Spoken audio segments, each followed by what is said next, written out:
تفاصيل جديدة في قضية سعد لمجرد وتهمة الاغتصاب تلاحق اللاعب أشرف حكيمي. ما قصة السيدة الجزائرية المتورطة في قضية سعد المجرد؟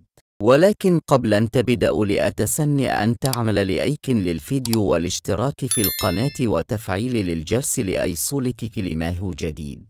وبحسب آخر تطورات القضية، فقد نقلت هذه المواقع قناة ليالينا عن مصادر مطلعة خبرا لا يمكن تأكيده أو نفيه عن تورط سيدة جزائرية تدعى زاهية دهار في القرية، مشيرة إلى علاقة وتواصل بينها وبين لورا بريول الفتاة التي اتهمت سعد باغتصابها، زاعم بأنها هي من حرضتها للإيقاع بالمجرد.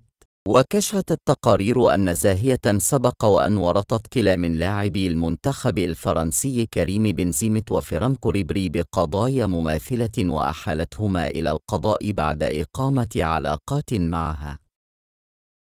أما بالنسبة تهمة الاغتصاب التي تلاحق اللاعب أشرف حكيمي، شرعت النيابة العامة بفرنسا في التحقيق في بلاغ حول تعرض فتاة للاغتصاب على يد اللاعب المغربي أشرف حكيمي رغم عدم رغبة الفتاة في تقديم شكاية.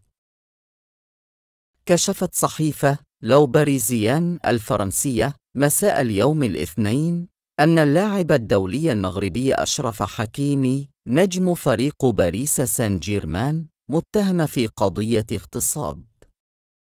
وأشارت الصحيفة الفرنسية إلى أن فتاة في الاثنين 3 من عمرها توجهت نهاية الأسبوع الماضي إلى مركز للشرطة، وقالت إنها تعرضت للاغتصاب من قبل اللاعب أشرف حكيمي، لكنها رفضت تقديم شكوى حول ذلك.